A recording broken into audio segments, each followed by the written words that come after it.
Howdy, folks. Sorry, doing something. Let me kill some time.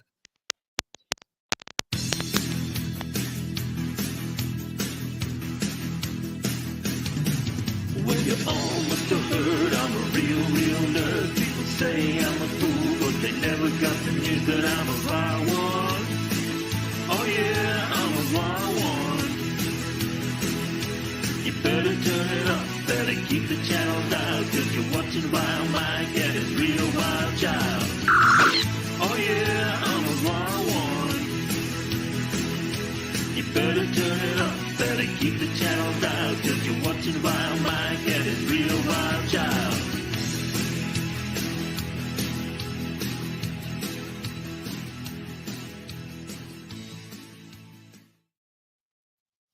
Okay. I didn't hear the theme song. Did you guys hear it? And I'm not hearing Elihu. Is anybody hearing me? Because I keep Now on I seeing can hear you. with an echo. Daniela said she heard it. I don't know why I didn't hear it. And I'm having I trouble hearing did. Elihu until just for a second. Yeah, because I hear an echo. What does the echo sound like? Sound like. All I hear is me echoing. One moment. I'm going to switch my headphones.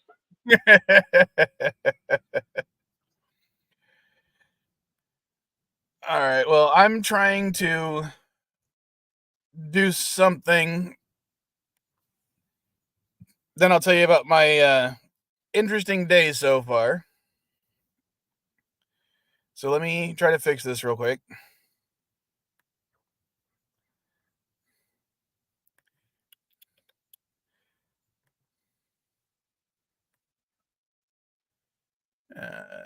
Yes, we're going to reduce to about half.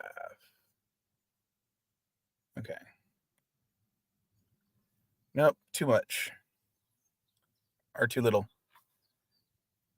And you're definitely hearing an echo?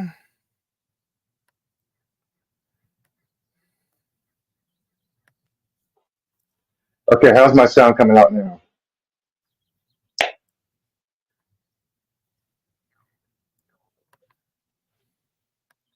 Can you hear me now? I can hear you just fine. Okay. Hey, I hear no more echo. Yay. What did you do? I haven't done anything yet. Oh, okay.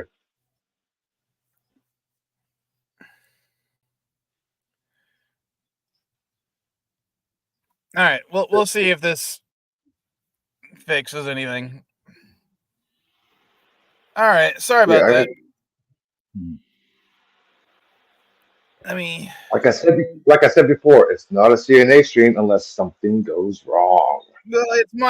well, right now some of the stuff is entirely my fault because I didn't decide to do things as early as I should have. Because Mrs. Vile picked up some medication for my roommate's sister. And I was trying to cross the border in order to get it to my roommate because she's going to overnight it to her sister who lives in Arizona. And that's one of the reasons why I'm in the States, but I was in Mexico this morning. And the funny part was, when I got up to the border, they were like, "Oh, you've been selected for a random search of your vehicle." And I'm like, "Oh, great." So they do the search, and of course they're asking, like, "Why do you have so many bottles of these pills?" And I'm like, "I don't know." That was probably the wrong thing to say because I'm like, "Oh, well, my roommate gave my girlfriend $40 or $60 to buy as many pills as she could for her sister," and it's like, "Oh, okay." And they're like, "Well, what does it do?" And I'm like, "I don't know. It's not my. I don't take the pills." But it was kind of funny. At least you didn't blow smoke in the cop's car when he asked you how you drugs. You go, not anymore. Well, the funny part was, or one of the funny or I'm not funny. I don't know why I said funny. What the fuck am I thinking? I don't know. I haven't finished my coffee yet. Last time I crossed the border, and they searched the car, the guy did a massive search. I mean, he opened every box, every nook and cranny in my car and asked me about every single thing that was in the car. I mean, like, even stuff that I had sealed up for the eBay store to ship out, he opened those just to confirm the contents inside them. And it's like, oh, great. They're going to do that again. No, this time they didn't give a shit. They just, like, barely looked inside. They didn't even open my wheel well, the spare tire area. Mhm. And because I know that's one of the most common areas for people to try to sneak things across. They didn't even bother checking that. And I'm just like, okay, this is lame. But they, the pills they found just because they were literally sitting in a bucket with a bunch of cleaning supplies that I keep in the car. And the only reason I put them in the so they wouldn't be rolling around.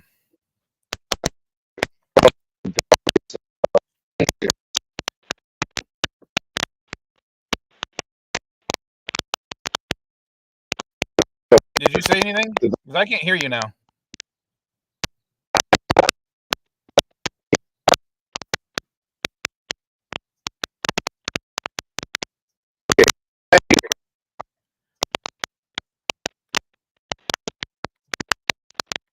Yeah, it says lost Elihu's sound again. Dandelion's confirming, so it's not just me.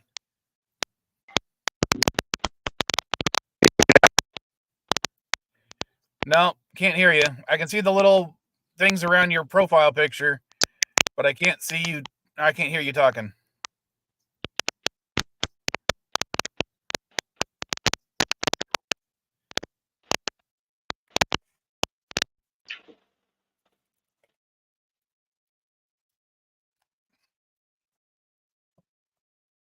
Yep. The CNA stream, where we maybe should rename the CNA stream from caffeine, nicotine, and alcohol to computers not actually working.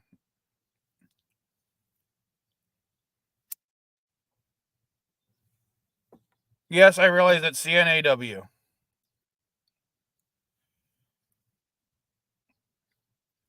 Well, it's just so it's not just me talking to myself. Anyone want to come on up? Link should be pinned.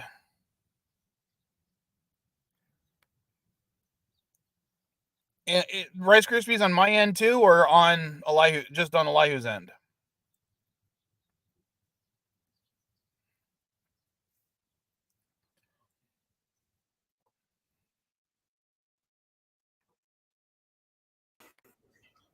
Hello. Dandelion? Yep. Hello. Okay, now I can hear you. I thought you were about to have the same problem Elihu was having. Nope. Oh, I hope not. Like I said, maybe the interwebs are eating Rice Krispies this morning. So is that what it sounds like on the YouTube channel? Is this Yeah, it just sounds like snap, crackle, poppy noises. Yep. Yep. Okay. I don't even hear that. I just hear like he was talking, then it was really like I was only catching every other word. Right. I see. Sorry, trying to drink some of my triple espresso mochaccino thingamajigger. Woohoo! Yeah, I'm just finishing up a cup of tea. I was going to boil another kettle and then pop them for a bit, but I didn't want to leave you all by yourself while Elihu was having internet problems. It is. I don't know if it's rainy where he is, but it's like, well, pouring-ish. I mean, it's never really pouring here. It's not like out east pouring with rain, but it's like raining steadily here today. Yeah, we'll have to wait until he can come back because it's excuse me, cloudy here, but it's not really been bad. No rain. Yeah, I was wondering if he also had shitty weather because sometimes my internet sucks if the weather's bad. Let me take a look at the radar and see if that's his problem. Probably not. I don't think it's raining that far south. Nope, doesn't look like it. Can you hear me now? Yes, now we can hear you. Hey, Elihu. Okay. Well, it looks like he's got like showers today. You got showers there today, Elihu? There we go. It's about a 20-30% chance of rain. Yesterday was 71 degrees. Today it's supposed to be 53 degrees. Hmm. Oh, it was nice I yesterday. don't know what that means. So, I mean, I know 70 is pretty warm, pleasantly warm. Like that's like 20-ish. 50's got to be what, like 10 degrees? Like, is it like above freezing, but not like a ton above freezing, right? Okay. Oh, sorry, I forgot Celsius. I'm just sorry. No. Yesterday it was 17 degrees. Today it's supposed to be about 11. Oh, well, that's barely any difference at all. 11 is perfectly good weather. I know, but a little changing. So Yeah. Yeah, it's supposed to rain here all morning, and then there's supposed to be a giant blizzard up in the mountains. So won't be traveling out of the lower mainland. No, Not that I was going this to. morning, because I was leaving to cross the border early this morning, it was like I left the Mrs. Vile's place about 5:30 this morning, and at one point I come back in and I look over her. She's got herself covered from head to toe in her blanket, and the way she was covered, I'm like, was she? Are you on your phone? No. Are you on your laptop? No. Are you on your Kindle? No. Then why are you covered up like that? It was a little cold. Ah. that's a hint that she wants to cuddle with you, dude. Come on. Well, we get that a lot here. I had to leave, but it was just kind of funny because the way, you know how like little kids will cover their heads to like play a game or something, or hide what they're doing underneath the blanket. That's what it looked like she was doing. Yeah, we get a lot of people at work who are much colder than, well, certainly colder than I am, because it's always because a lot of them are here from Mexico and some of them are here from India that work at the farm, so they are all used to it being way warmer than even though it's not that cold here in the Vancouver area, it's still way colder than they're used to. What's it like in Vancouver right now? It is raining, and let me see, what's the current temperature? It's 7 degrees Celsius, so that would probably be like 40 something. 48, 47, 48. Thank you. Oh my God, that's short sleeve weather. Yeah, well, yeah. I mean, I was out yesterday hiking, and it was about that weather, and it was pretty freaking hot. So. Oh yeah, it was warm. NB, I thought you might find this funny.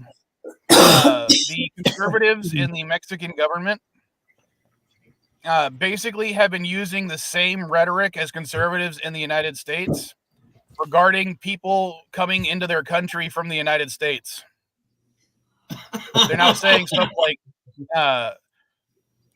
these people are bringing drugs and guns and horrible things into our country. We need to get them out of our country. We don't want them here. Well, apparently it's people like you, Vile Mike, that are bringing drugs into the country. I mean, you know, legal ones, but. But I thought it was funny. She was telling me about that, and I'm just like, oh God. Holy shit.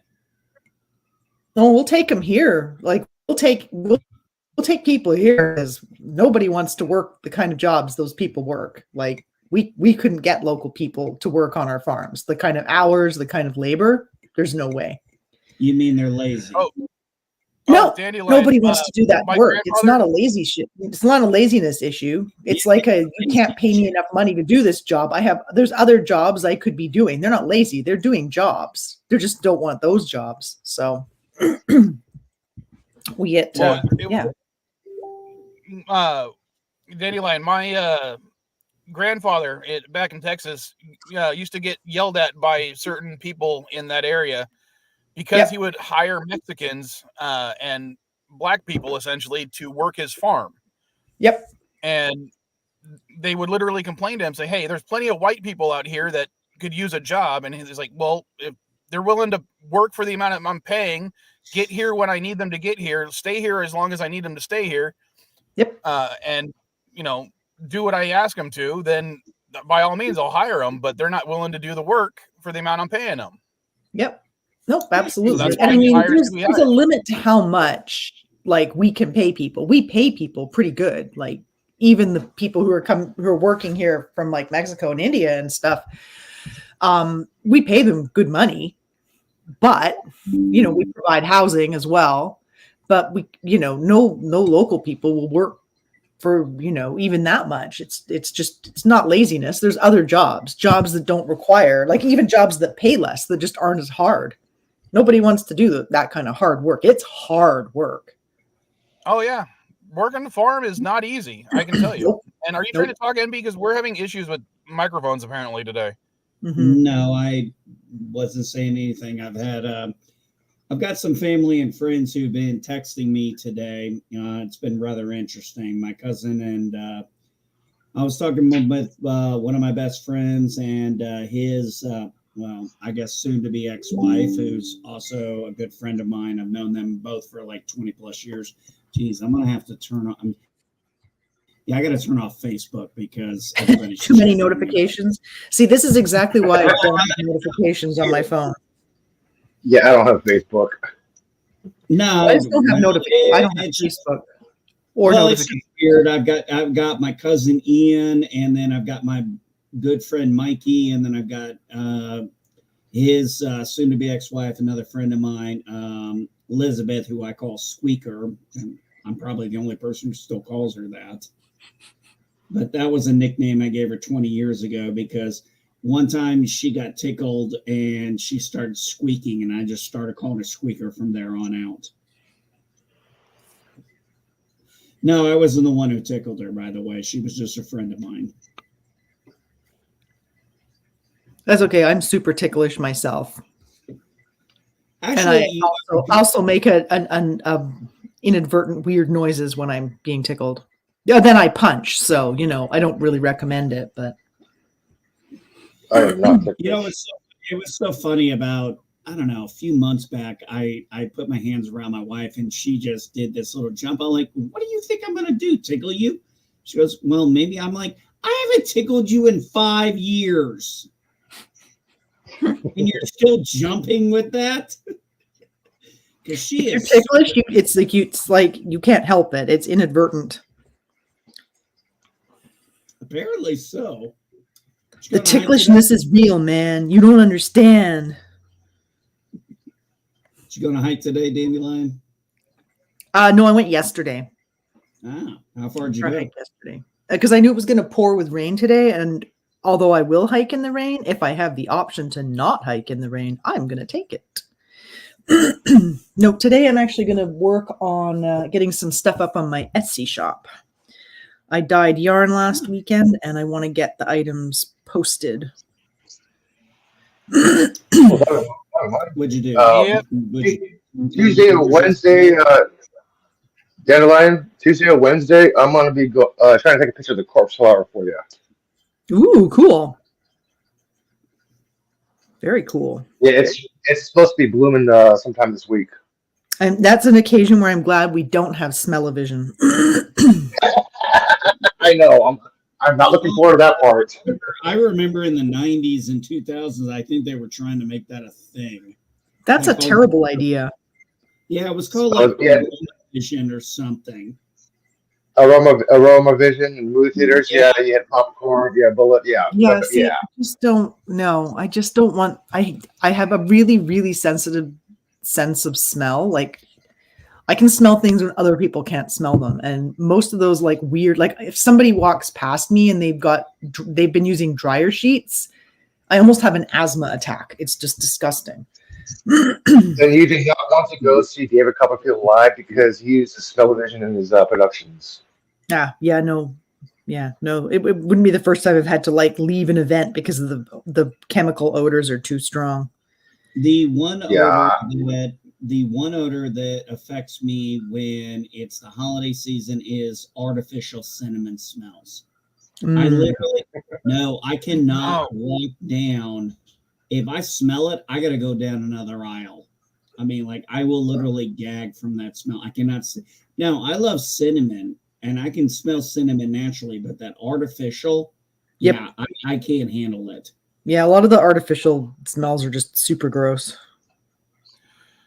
For my day job, one of the times I had to do these displays for the holiday candles, Mm-hmm. and because of the mix match of all the scents from all the candles, it just to me made me want to vomit because I couldn't handle all those scents at the same time. And even like when I'm in the mall with my kids and I'm walking past one of those stores, I can't stand it. I got to hold my breath because it's just so Yeah. overpowering.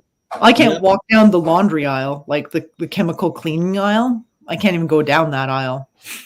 When I go down the aisle and if I have to go the aisle with the artificial cinnamon, I will hold my breath as long as possible to get through it because I can't stand that smell. It just so and it's stuck in your nose all Yeah. day. If there's like a bad smell, you're just stuck with it forever. Oh, it's so gross.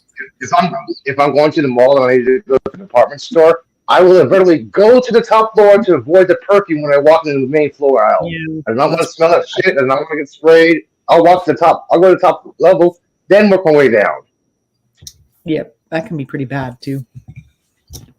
And then one of my stores, I don't know what the fuck they throw away into their dumpster because I got to throw some of the product that that doesn't sell into the dumpsters. Mm-hmm. This one store, it is just I gag every single time I got to throw something away. I don't know what they're throwing away every week, but it is just putrescence in its most pure form. Is it vile, Mike? Yeah. No, vile in that case is when I do vile, it's a good thing. In this case, I was just teasing because play on words and stuff. No, fragrance is definitely a thing I've got issues with. One thing I've never been able to handle, and I generally have a strong constitution, but one thing I cannot handle is vomit. I can't handle the look. I cannot handle the smell of it. It's like one of the few things I'm just like, I can't clean this up. I'm going to end up throwing up myself. Yeah, it does actually invoke that response in people. I think I don't know why, but it definitely is a thing. Yeah, it is. I will say this. The smell of my own vomit definitely makes me want to vomit more. But okay, guys, maybe we should change the subject. This is just getting gross. Now I'm thinking about vomit. Let's change the subject. Well, I was just gonna say maybe it's because you're in parent mode, but when your kids do it, you kind of push through it, and you don't have as big of a reaction when it's your kids. But it's when someone, sorry. When it's one of your pets, though, it's like, oh my god. Yeah, it's pretty bad. Yeah. Do you have any pets, Dandelion? I have some fish at work. I used to have a dog. I used to have a lot of ferrets, like a lot of ferrets. Like I think at one point I had about 12 ferrets in the house.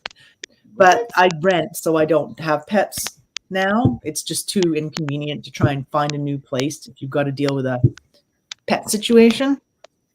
But I like animals. I always pet other people's doggos. And the house where I live, there's 2 doggos that live in the backyard and a bunch of chickens and a pony and stuff. So I got lots of animals around. Plus I run into doggos when I'm out hiking and I get to pet other people's doggos. And when it's other people's doggos, you don't have to clean up after them. Well, there is that. You just get to pet their doggos. We had an Mrs. interesting... Vile's aunt had a birthday party for her aunt yesterday, and we went over, and her aunt had this little tiny, I don't know what kind of dog it was, but it was really small. It's not a Chihuahua or a Pomeranian, but it was a very small dog. And I think I was the only person not fawning over the dog. And yet it decided to sit on my lap. Yeah, probably because you were less annoying than all those other people, like cooing over it. Everyone's like, "Oh, cool, come here, I would go, come here, let me pet you." And I'm just like, "Why are you licking my hand?" So outside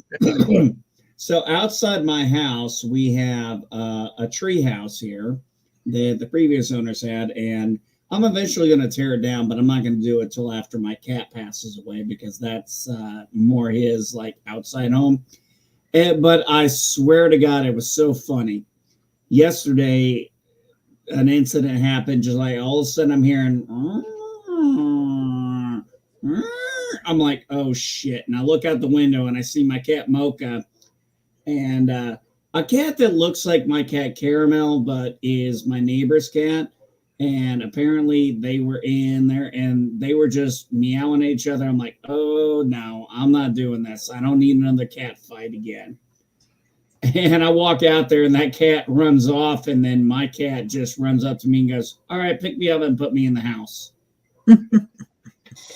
Which, of course, I picked him up and put him in the house. I'm not much of a cat person, I have to admit. Like I like other people's cats, but I'm not. Like I wouldn't have a cat. Yeah, I don't have pets. Yeah, I miss my old cat. He was one of those. I got to mute real quick. My wife just got. I got to mute for a few minutes. My wife just got here, so I got to help her get the groceries in. Alrighty. But yeah, my old cat was one of those. I don't give a shit about anyone or anything. I'm top animal around here, regardless if you can walk on two legs or have bigger teeth than me. The point where basically we took him from my mom's place to my dad and stepmom's place because they were having a gopher problem. And he solved the gopher problem. Yeah, our dog growing up, we didn't have to call an exterminator. Care of many gophers around our place.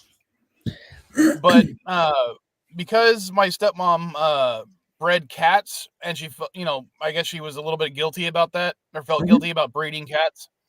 She also took in strays from the ASPCA on occasion to help take care of them, so they could find better homes for them. Hello, not Ryan Johnson. And just noticed at one point, she had 2 pit bulls that were rescued from a dogfighting ring. I met a whole bunch of pit bulls yesterday, and they all gave me hugs and kisses. It was lovely. Every time I've met like a pit bull, they've like been the friendliest, like kissiest dogs I ever meet. They're so cute. Well, these things had been beaten, so they were kind of afraid of people, especially guys. Yeah, I imagine. But when it came to other animals, especially other dogs, if a neighbor walked by with a dog on their leash, these things would, bark against the fences to try to get out. And there was 2 layers of fences to keep them in. Yeah. A metal fence and a wooden fence. But they would try to kill any dog that walked by, or, raccoons that were on the property. They would chase them like they were going to murder them, like Freddy versus Jason or something. Right. My cat would not put up with their shit. My cat, despite being 1/10 their size, would jump into their enclosure with them, eat from their bowls, and drink from their water dishes. That's pretty funny. They would just let him. Yeah. It was kind of funny. I guess they had an understanding. But like one of the stories I used to tell, my dad had a Honda Goldwing, similar to the one I had, just his was newer. And my cat would sleep on the passenger seat for the Goldwing. Right. And normally, if you start an engine around the cat, they freak out and they run away. Not my cat. He'd start the engine, the cat would just stay there asleep in the seat. He would get on the bike. Still, he'd just stay there. He would start driving down the road. He would stay there. And my dad was sure that if he didn't push my cat off at the bottom of the hill every day, he would ride with him all the way to work. Well, there you go. That's pretty cute. The cat looks comfy. What do you want, man? You don't want to disturb a cat with sleep. That cat was going to be wild. So, but I don't know what ended up taking him down. Probably old age at that point, because he was like 12 years old. But when he passed away, I buried him on the property, even though you're not supposed to. Yeah, I know. What else are you going to do, right? dinner. Well, I'm not gonna just not send him gonna in to eat get a burned cat. up That's to a just grave gross. because he was the leader of that area. He needed a proper monument and Mhm. be buried at that area, as far as I was concerned. Besides, he killed enough things while living there. He might as well provide life for other things out there. There you go. Yeah. That's the spirit. Did anybody else watch the new episodes of Bad Batch? No, I That stopped show's watching actually after finally season 1. getting kind of good. I got to be honest. It's kind of finally kind of coming into its own. They've kind of got some more like big plot stuff going on, which was the fault I always had with it. It was kind of like wandering lost in the wilderness, there was no focus to it. Well, I think that was also kind of the point because, they were Republic soldiers and now they're off on their own trying to Yeah. avoid the same organization or what ended up turning into the organization that they were originally part of. Yeah. But I'll be anyway, back. it does need to have a little more direction. I'll be back like about 5-10 minutes. Sure. Did you watch it, Mike? I have not. The only thing I watched this week was I started watching that Masters of the Air thing. Oh, I don't how's know that. I watched the first 3 episodes. I don't know that. So far? Say that again, MB. How is Masters of the Air? Masters of the Air is basically based on the same people who did Band of Brothers and Pacific. What was it called again? Pacific what? I haven't seen it yet. Well, if it's not made by the same people, I would be shocked because it is trying so hard to be Band of Brothers in the Air. Yeah, I mean, it's made by the same kind of people in the same aesthetics as Band of Brothers, and I believe the other one was the Pacific, and that was the Navy version. So this is dealing with the Army Air Corps, which I do want to see because that was a predecessor to, the Air Force, which I did retire out of. So definitely want to see that because they went through a lot. And I did, because I'm kind of an aviation geek, I did notice that the B-17s that they're reporting to be using weren't introduced until almost a year later in the war. So I did notice that. They're using like the G and F versions when they should be using the B and C versions. Yeah, okay. But it's easily forgivable because most people aren't going to realize, the ball turrets that they're using on the bottom didn't exist at the time. Could you imagine being the guy in the turret? No, the turret. Yeah, the turret. Not the turret. No, the ball Not the turret. turret. No, the ball turret. Could you imagine being someone in a ball turret? You mean turret? That's what I said. No, you said turret. You're adding an N. Whatever. And no, I would not want to be one of those guys. Those things were freaking cold. It got like -7 degrees Celsius in those things, and all you have is a thin pair of pants and a jacket to keep you warm. No. Yeah, I haven't gotten a chance yet. I'm gonna watch after I get off of here. I am gonna watch some of that Avatar: The Last Airbender. I'm curious to see how the live action is. Now, granted, I watched Full Contacts. I watched the M. Night Shyamalan movie before I saw the series, and I actually enjoyed the movie. But then when I watched the series, I was like, now I understand why everybody was so pissed about the movie. It's like when you're trying to cram 11 hours of story content into a 2-hour movie, it's not going to work. Yeah. I agree with you because I liked the original movie when I watched it with the eldest Vile child, and then she told me how wrong I was. Yeah. And I still haven't seen the cartoon, but oh, you haven't? Mrs. Vile and I almost started watching it this weekend, but we decided to watch a World War II documentary instead. Now, I remember watching the Avatar: The Last Airbender, and then when I watched the first season, I was like, "Oh," that's when I said, "Oh, I get it." They tried to cram all that into one movie. I'm like, you just can't do that. So, I mean, it's been probably a decade since I've seen the series. So I'm not 100% sure, but how it's going to be, I'm not sure how the characters are going to be remembered for me. But I'm willing to give it a shot. I mean, let's see how things go. I found something interesting. Sorry, I'm making noise here. I'll mute for a sec. How's It's okay. How's those potato chips going there, Dandelion?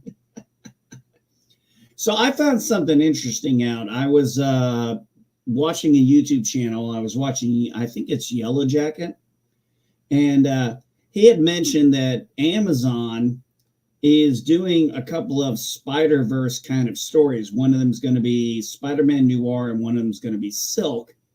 And when I read about it, it's like the Mary Sue got pissy because they fired the entire writing room, and they basically stated that they want the show to be for more a male audience, which translation means probably a sexy young Korean American and a sexy outfit, some hot looking bitches, some good action, I don't know, maybe kind of Buffy the Vampire Slayer kind of esque. That'd be nice. And what show is this supposed to be? It's going to be on Amazon. It's supposed to be called Silk Spider Chronicles, and it's going to be based on the character of Silk. She came out in I know the character. Okay, you know the character? Yeah, I don't know the character very well. I'm not familiar with that. I'd been out of Spider-Man comics since before One More Day. Well, Silk was introduced, I believe, before One More Day, maybe after. I'm not 100% sure. But she was essentially introduced in 2014. She was bitten by the same spider as Peter Parker. Mm. And because she's a female and he's a male, they basically have this uncontrollable urge to have sex whenever they're together for any length of time. That sounds weird. So, yeah. Sounds like a porn. Yeah, and instead of wearing, like, originally her costume was literally just wearing webbing from Spider-Man's web shooters. That was her costume. Well, they're also apparently doing Spider-Man Noir, which I'd be all for. I'd love a noir Spider-Man story because I love noir films. But what they did was they ended up firing, like I said, they fired the entire writing staff, and the woman who's running it is Angela, I think, Kang or Lang. I can't remember exactly. And she did a lot on The Walking Dead.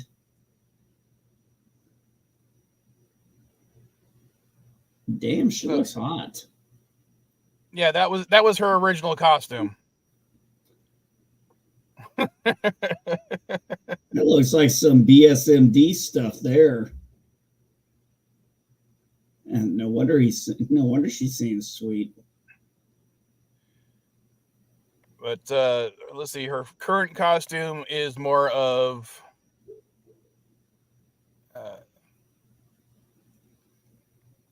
that is a horrible version of it. So let me find a better.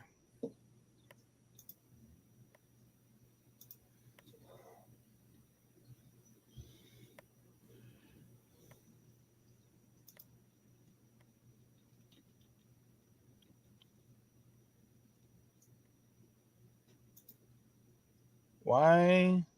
Hold on. I don't want the article. I just want the picture.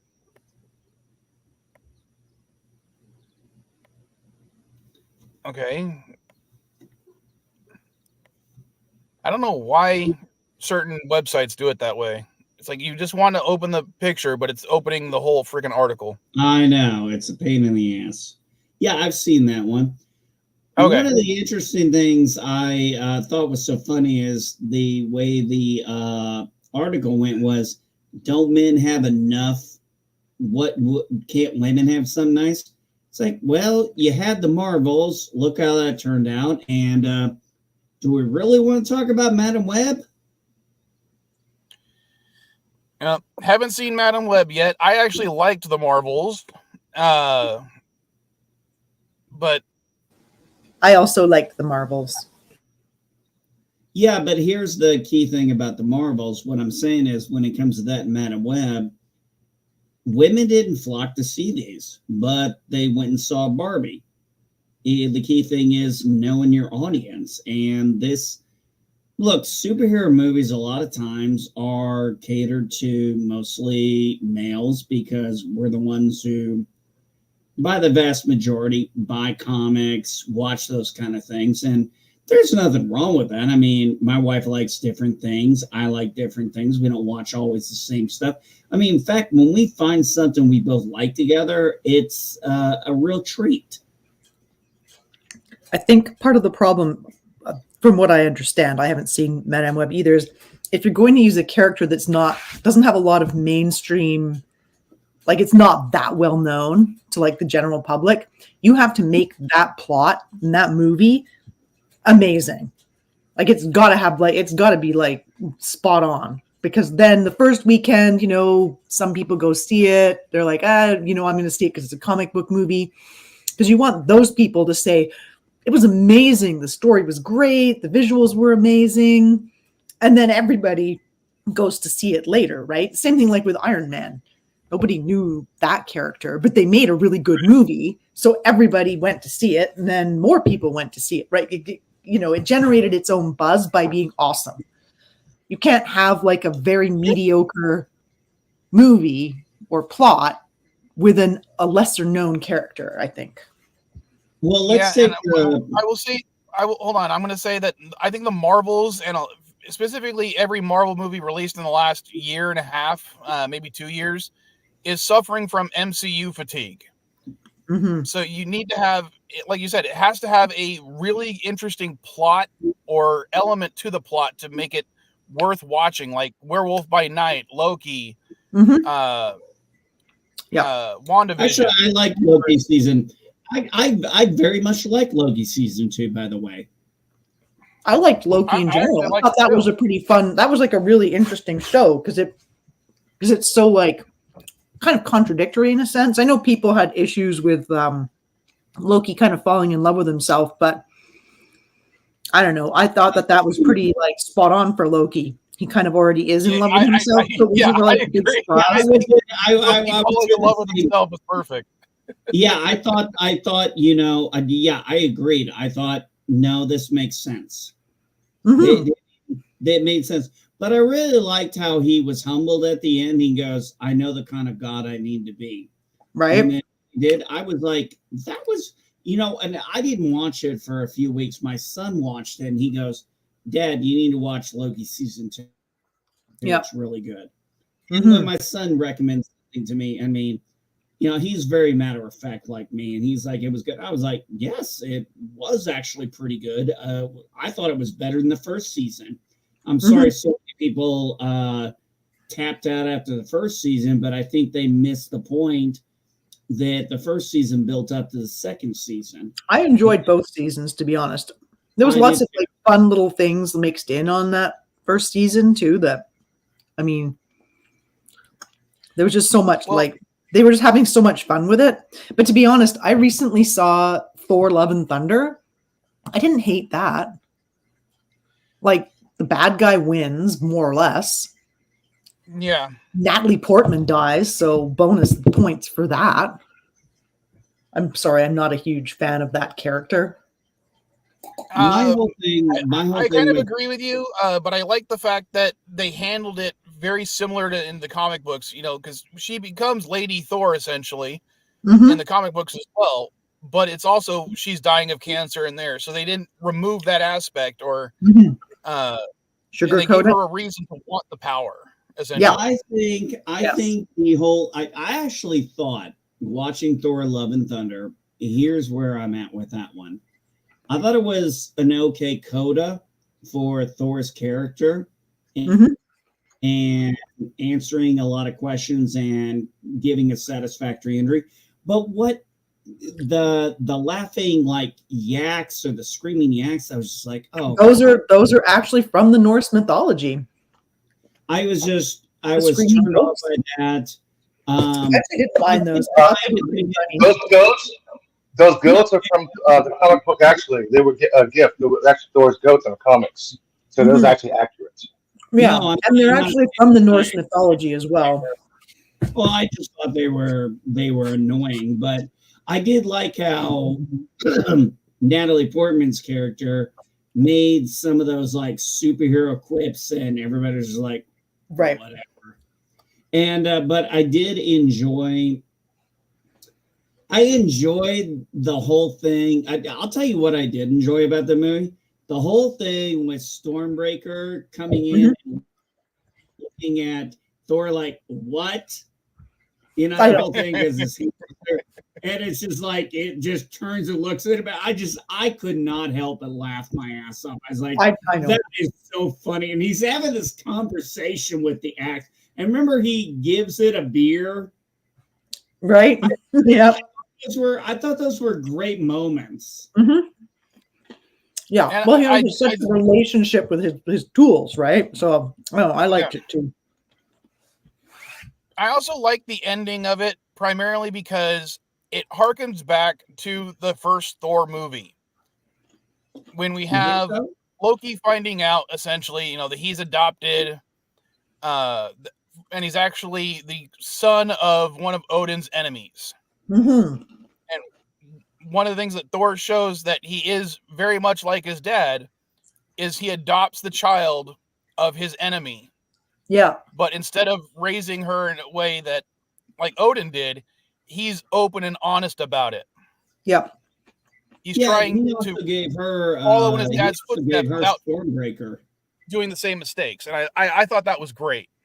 Well, I thought it was interesting that, you know, the only thing I thought was done wrong, I mean, big time, was I just didn't like how the God Killer was portrayed. I'm like, you had this awesome actor in him, and I felt like they underutilized him. Would you stop quoting Christian Bale? Okay, he felt underutilized. He said that. Look, Christian Bale is a phenomenal actor. I mean, fucking A, American Psycho, for God's sakes. He felt his performance was underrated. I mean, he was underused in the movie. He felt that. He's like, yes, he was. He was very much underused in the movie. Hey, put all the strength and character into his character. He was a method actor during this production, and people just like, okay, they pass it over. I'm like, fuck off, guys! Christian Bale should get an Oscar for this, like Heath Ledger did for Joker. Yeah, I think part of it was just it's such a huge ensemble cast. Everybody's a little underutilized.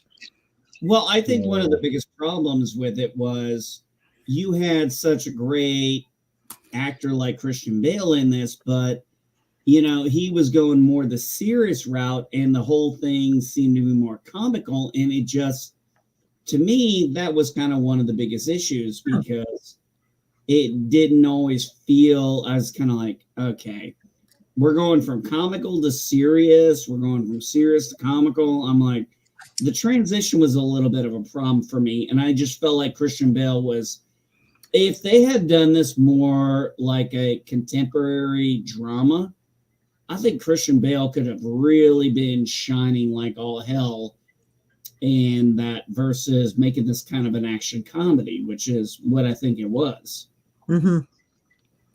Yeah, but you got to remember this.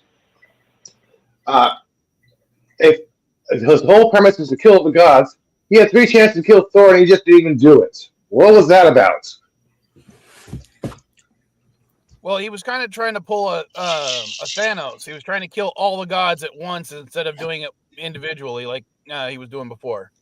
Oh, yeah, that MacGuffin was so annoying. It's like, oh, you get one wish. It's like, How did Thanos not know about this? Why did he go for the I Infinity? know. He could have done that. The plot armor was very thin in that movie. Now, I will be honest. The Guardians of the Galaxy 3 was, in my opinion, an amazing coda. I liked that one. And I'm like a huge Rocket fan. Like, really, he's my only character. That and Groot, they're the only two characters I really enjoy in those movies. I like Groot. One of the things I was kind of happy about. This was one of the reasons we didn't go see Guardians of the Galaxy 3 in theater. Is we were disappointed with Doctor Strange and 2, and we weren't particularly happy with Ant-Man and the Wasp, the next movie. And, unfortunately, we missed out on that when we should have gone and seen it, because the Rocket backstory was just fantastic. My biggest concern was I was worried they were going to overdo the whole alternate Gamora and Peter Quill, Star-Lord. But they managed to balance it out quite nicely. And I was very impressed. Yeah, usually when a movie cuts back and forth scenes from past to remembrance to present time, it kind of gets confusing. But the way they kind of interacted with the lines, and all of a sudden, Rocket's past, you had a certain scene in the line, then Rocket's past. It was actually interflowing. I like that little concept. Yes. Well, it was also easy to tell it was in the past because he was little. Yeah. But I mean, Rocket, it was so interesting. Go ahead, Mike. One of the issues that I'm having a lot with the MCU movies of late is they were able to get away with having shitty villains in the early days because comic book movies hadn't become stagnant. The problem is a lot of these movies still have these villains that just don't fit anymore. They're always trying to make them sympathetic. I'm like, just give us a Joker type character who wants to kill for the sake of killing. Stop trying to make everybody this tragic figure that's the hero of their own story when they're actually a villain. Give us some actual. I'm tired of this. Okay, let's take a Hans Gruber. Take a Hans Gruber. We all love him as a villain, but what was his motive? He was a thief. Yeah. He was a thief willing to kill his own men to get money. We got Rice Krispies Downs again. Is that Elihu? I don't know who's eating Rice Krispies. I can't tell. Me? Oh, okay. Are you eating Rice Krispies again? But, no, that was my speaker. Sorry. Okay. Now, when you say how about at the end of every superhero movie, we do not have a same old trope where an equally powered supervillain is fighting the equally powered superhero? Come on, enough is enough. Whoa, Elihu's really loud now. Yeah, I was about to say the same thing.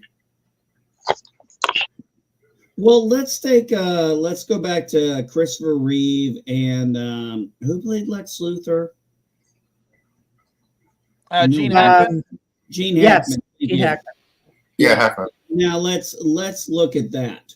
You have basically a god going up against a guy who he could take out easily, but what Lex Luthor was able to do? He uses intelligence against Superman.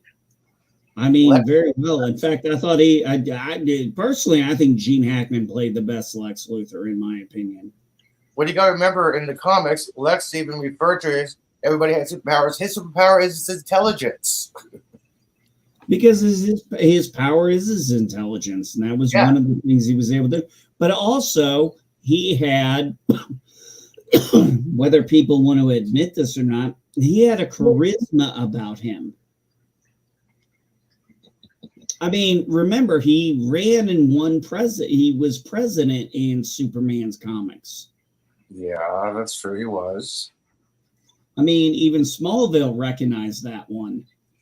And that was one of the biggest stories. It was like Lex runs for president and he wins, and Superman can't do a damn thing about it.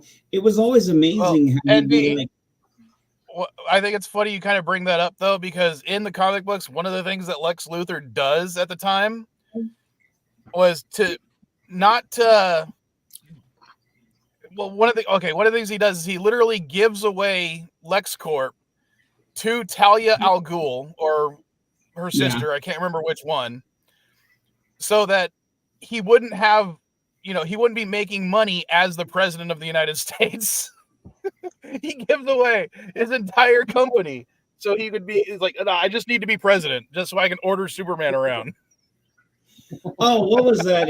So you're saying Talia al Ghul or her sister? Yeah, I know what you're talking about. It was one of the Al Ghul's girls. I can't remember which one he gives the company to.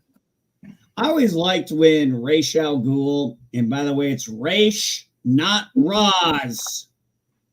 Fuck you. It's like Shang-Chi, not Shang-Chi. Yeah, it's one of the biggest things I couldn't stand about Batman Begins was when they called him Roz. I was like, fuck. His name is Ra's. Ra's al Ghul. It's Hungarian. Come on.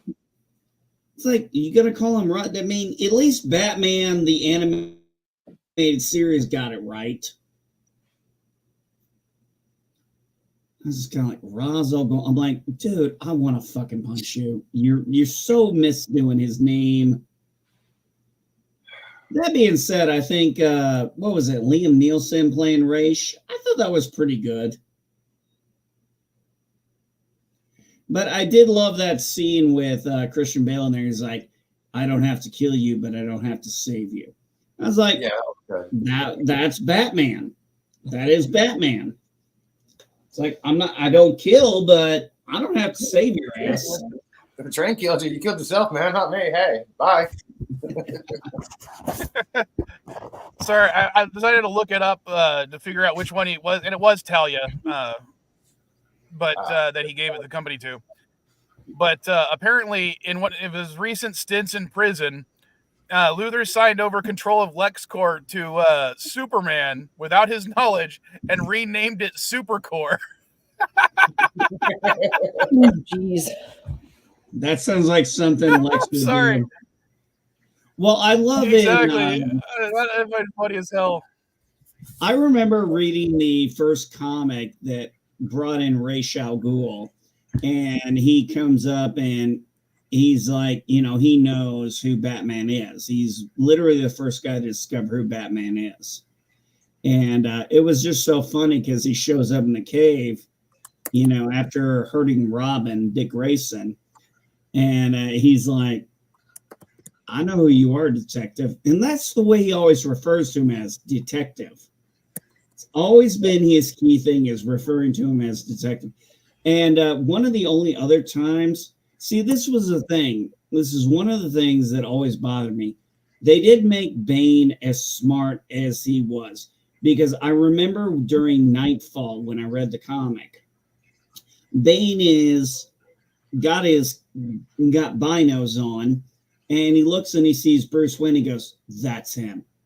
He goes, "Who?" Yeah, that's man. He figures out fairly early on. Yeah, he figures out very quickly. But what he says was so amazing. Was he sees Bruce Wayne? He's like, "It's Batman." How do you know? You think he can put that mask on and fool me? I mean, he literally understood that Bruce Wayne was the mask. Bruce Wayne was the mask, not Batman. Batman was who he truly was. Bruce Wayne was the mask he was putting on. It wasn't his secret identity. It was just he was in a mask. And when I read that, I was just like, oh my God. I remember reading that as a kid. And then he put Batman through the ringer, and then he breaks him, and even Bruce is right there in front of him. And he's like, I'm not afraid of you. And he still fights him and then gets his ass kicked, and then gets his back broken. Oh man. I remember that. To me, Batman getting broke was worse than Superman dying. All right, I hate to go back a little bit because I'm still on the article about LexCorp on the DC Wikipedia. Yeah. Okay, the different branches of LexCorp. There's LexComp, which does technologies like computers and stuff like that. There's Lex Oil, which kind of is self understanding. There's their communications department, which has Lexcom and Lextel, as well as the Luther News Network, LNN. An enterprising branch called LexOr, a financial sector called LexL Investments, the philanthropic areas, which include the Luther Hospital, Luther Home for Children, Luther Foundation for the Arts. But the two funny ones, he has a supermarket chain called Lexmart, and a video games division. This could be a Jep Nerdy question. What do you think the LexCorp video game division is called? Lex Games. Lex Play? Lex Games. Close. Lextendo. Oh my god. Oh my god, that's like Lugal. Oh no hot tub time machine, please. No. See, I even know that reference, okay? All right, actually gonna go.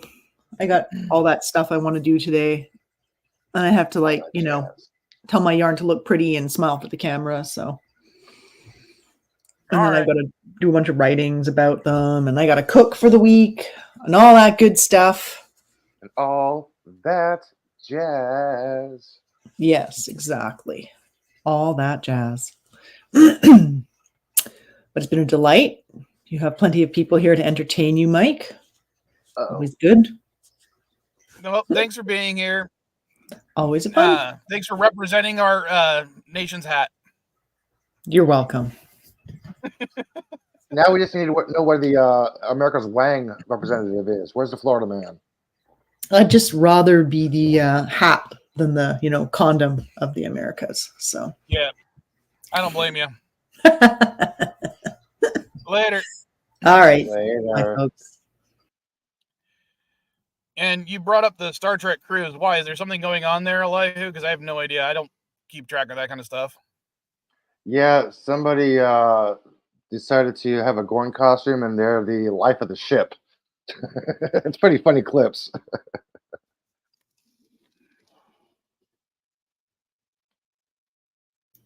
And Walter Koenig was there. Somebody asked him to deliver a line. Really? In his Chekhov accent, and he did. He's like, "Could somebody tell me where the nuclear vessels are?" Nuclear vessels. Yeah. We're looking for the nuclear vessels. I think they're in Alameda.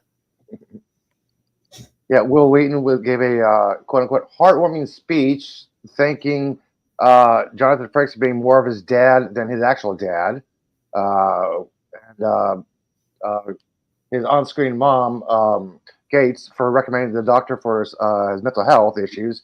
He really thanked them, and he was crying. Like, I really wanted to go on that cruise.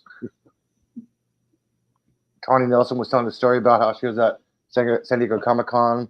I forgot what actor she was with. She was walking on the floor. People were stopping them, and she was so excited until people were telling her, "Can you take our picture?" They didn't know who she was.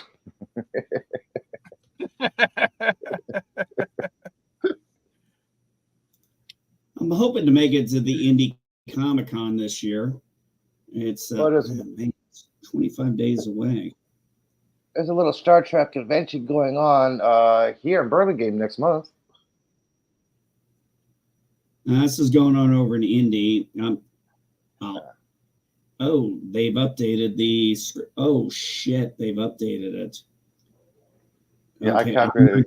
I'm not going to go see George Takei because I'll probably say something very mean to him. It'll take me an hour and a half just to get to Birmingham by public transportation. Then another 20 minutes to walk to the hotel and the convention itself because no direct bus routes. I am not going to Birmingham. Holy shit, Robert Patrick's going to be there now. Lou Ferrigno. Oh shit, Well, to be fair, Charlie Lou Ferrigno Cox. goes to a lot of conventions. Yeah. I've met the guy twice at conventions. So Hey man, this is an updated list of people here. I'm trying to check it out. Dude, Charlie Cox, the guy who played Daredevil, is going to be there. Now, oh fuck.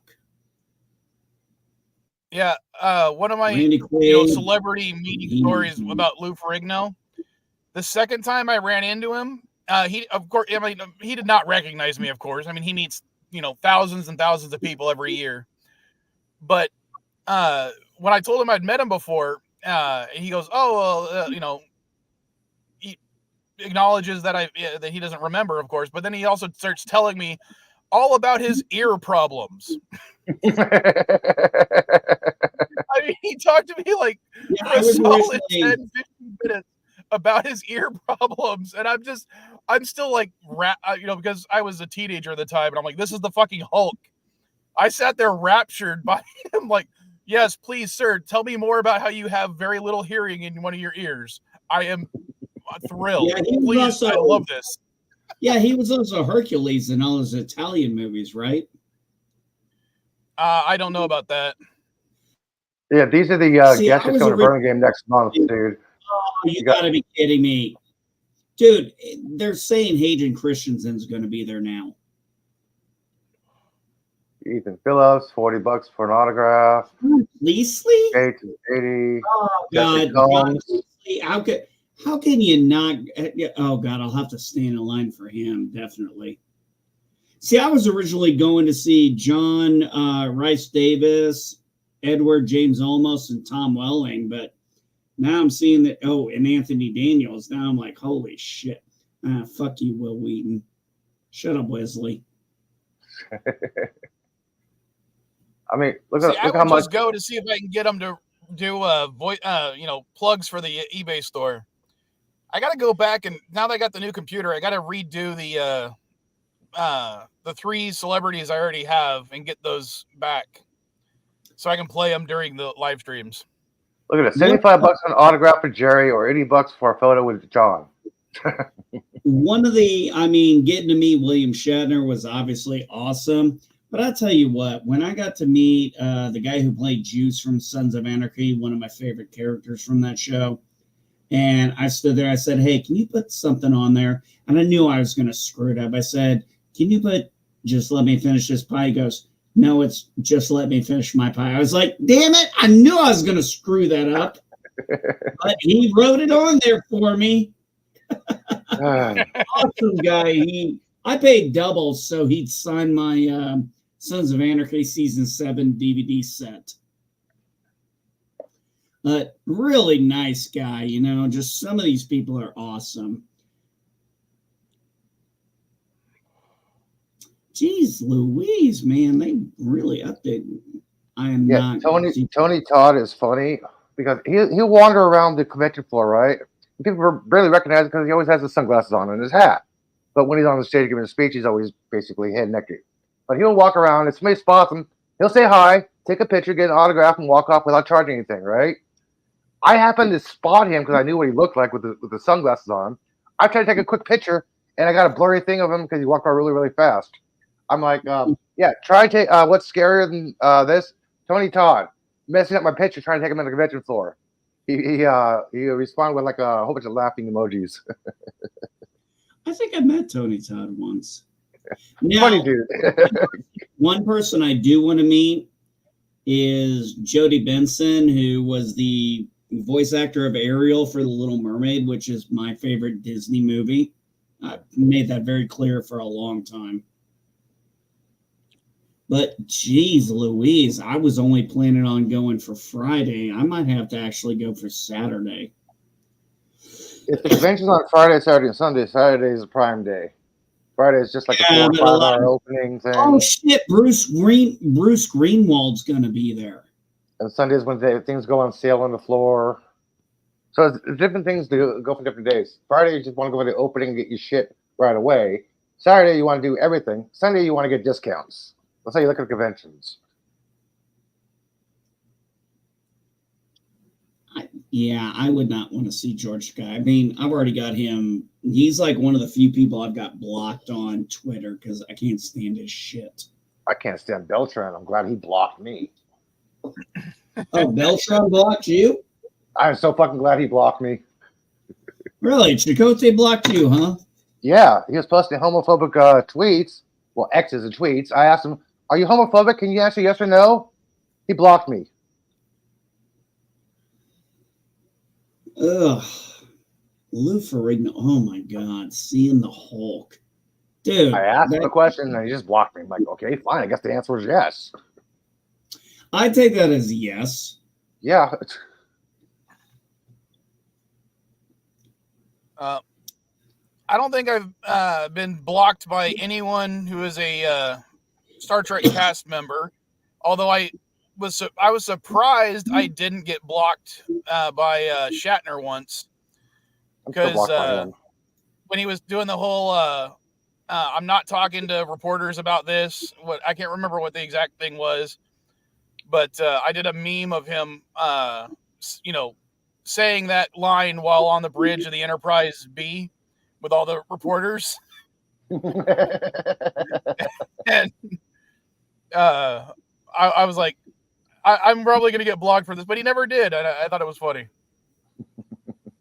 Oh, they got the voice actor who did Ezra Bridger. That ought to be interesting. They've updated their list since the last time I looked at it a few weeks ago.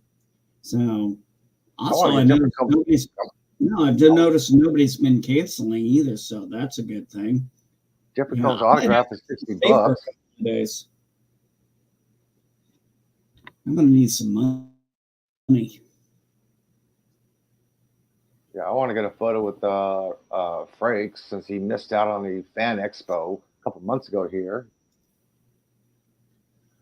Well, I definitely want to see Tom Welling because he was supposed to be here. I think it was a year or two ago, but he had to cancel out. He was one of the ones who had to cancel. So that'd be nice to see. But oh God, now I'm like,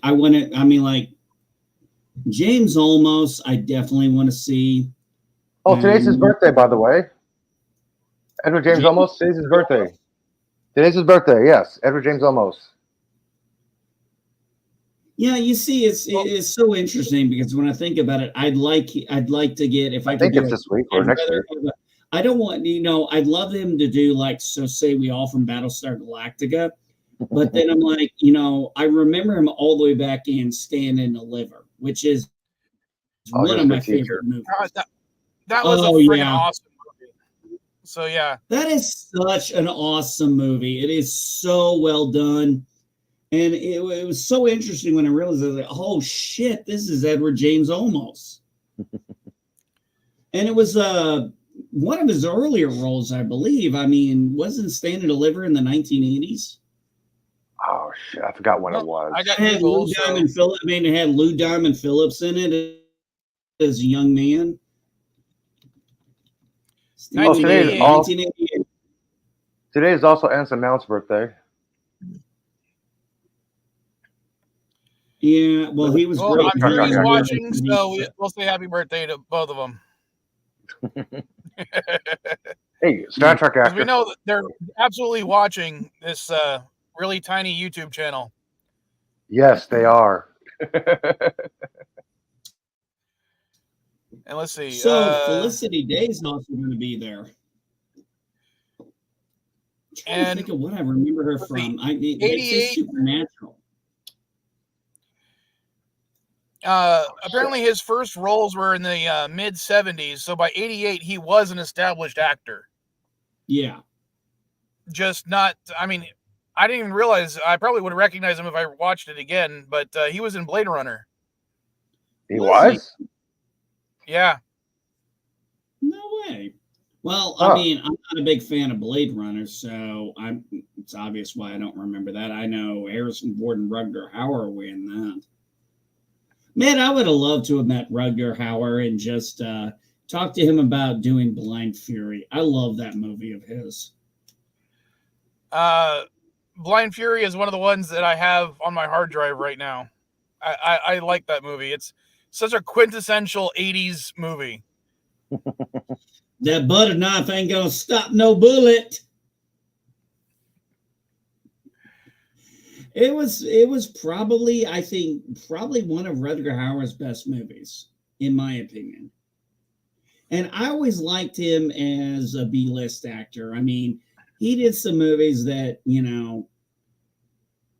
most people didn't maybe care for, but I always enjoyed a lot of his stuff. But Blind Fury is definitely one of my favorites. Well, let's see. Stuff I can list off the top of my head that he was in that I enjoyed was, of course, Blind Fury. The Buffy the Vampire Slayer movie. Oh yeah. Buffy. Oh God, so campy. That was such a campy movie. Paul Rudd's death scene at the end. Anyone who doesn't like his role in Blade Runner, I mean that his role in Blade Runner is probably one of the greatest performances of all time, in my opinion, for especially a sci-fi film. That's a fair way to look at it. But I'm now going to his filmography, and he's got a whole bunch of stuff on here. Yeah, he was starting one of those, from 1969 all the way to 20. Well, he has stuff that's still in post-production. So even though he's passed away, there's still stuff that is going to be coming out with that he's in. Let me look up a TV show. Kindred, the Embrace. Let's see. I'm trying to go through. He was one of those character actors, like another character actor I really like. I gotta find him though. Yeah, he was of the Bruhawk clan. Brian. Oh God, I can't. How did I forget? He was in Hobo with a Shotgun. Oh my gosh, that is a cult classic. That is an awesome movie. Shit. Sin City, which I loved. Oh yeah. Some of this was cult classic. Yeah, he played the Cardinal, didn't he, in that movie? Yeah. That was the movie. Yeah, he played the Cardinal in the. Oh my God, that was probably one of my favorites of the anthology in that. But man, the Bruce Willis part was just epic. God, he was in Lady Hawk. Another one of those quintessential '80s flicks. Bruce Willis. Is Lady Hawk's Bruce Willis movie? No, you're thinking of Hudson Hawk. Oh, Lady okay, Hawk sorry. is Thank you. Sorry. Yeah, you're thinking about. Yeah. Sorry, I got confused. Matthew Broderick and Michelle Pfeiffer with Rutger Hauer. Gotcha. Yeah, another guy I really liked who's a character actor who I've seen in so many things. He's one of these guys who just shows up, was Brian Thompson. If you don't know who Brian Thompson is, he was one of those, he was one of the street punks. He was the one who said in Terminator, "Wash day tomorrow. Nothing clean, right?" Yeah, he also played Shang Tsung in Mortal Kombat Annihilation. Oh, God, that movie. And he was in Star Trek quite a few times as Klingons, as Romulans. Yeah, he was Klingon helmsman in Star Trek Generation. Oh, God, Mortal Kombat Annihilation. God, what a terrible movie. Yeah, but it's one of my guilty pleasures, You can have it, man. I love the first movie, but that second movie, I was just like... Yeah, they downgraded Raiden. I'm like, come on, Lambert, what the hell? Come on. I know. How can you do that? I was in the same boat. I was like, where's Christopher Lambert? Wait, you're killing off Johnny Cage? What the fuck? Yeah, like this is not. Yeah, the first Sonya Blade. The first 7 minutes of the movie, I'm like, nope, I'm done. This is not Mortal Kombat. No. Yeah, it didn't work for me. I mean, Mike, if you love it, that's more power to you. I didn't say I love it. I said it's a guilty pleasure, kind of like the first Mario Brothers movies with John Leguizamo and Bob Hoskins. They're just guilty pleasures that I like watching just because of how stupid they are. So yeah, I'm looking forward to I Carl realize it's Urban's bad. version of Johnny Cage. Carl Urban's? All right, Yep. Brian Thompson, Klingon officer, in Next Generation, Inglatu in Deep Space Nine. I don't know who that is. Wait a minute, Brian. That name sounds so familiar. He played a Jem'Hadar in Deep Space Nine. Oh, He played okay, he Terminator played guy. Admiral Valdor in Star Trek Enterprise. That's right. He's awesome. So Clover. he's played 2 different Klingons and Jem'Hadar, Romulan, and This is something what he else. looks like. I'm sharing my screen. This is what he looks like. Yeah, Yeah. Yeah, he's he's one of those character actors that just he's one of those guys you just see in so many things. You're just like, oh shit, I know that guy. he's one. To me, he's like a Arnold Schwarzenegger, where you can actually understand what he's saying. That's one way to look at it. You know, hang on. Let me show you this. Kind of like this guy right here. Let me show you this. All I did not even search for his name. He's not really known by his name. This guy. I searched Ryan Howard's brother. Oh yeah. Clint Howard. Yeah, I didn't even search Clint. Howard? Ryan Howard's brother. This is every single search came up with this guy. I'm like, you have to know his name. God, have you ever seen? I think it's called The Ice Cream Man or Ice Cream Man or something like that, where he plays a killer ice cream guy, and that movie is so schlocky and bad, but it's again it's a guilty pleasure type movie. It's you watch it because it's fun, not because it makes sense. I was I was at the liquor store the other day. I was Not talking surprising. to a former coworker of mine, Diane, and she looked out the window, saw my Jeep, and was like, saw my vanity plate, and she goes, "Oh my God, Killer Clowns from Outer Space!" I was like, "It's a guilty pleasure for me. I love that movie." And she's like, "I love that movie too." It's so cool. It's like so many people know that movie that was underrated, but it is such a cult classic. I remember watching that movie with a friend of mine who had a deathly fear of clowns. Oh God. And I'm not kidding. She gouged her fingers into my arm and drew blood.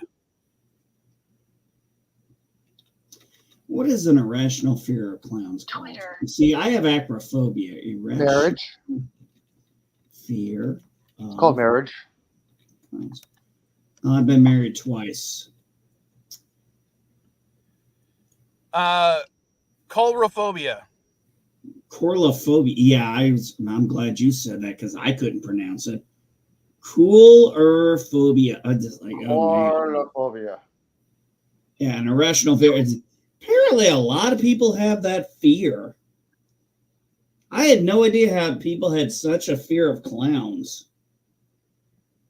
Oh, there was like that episode of Supernatural where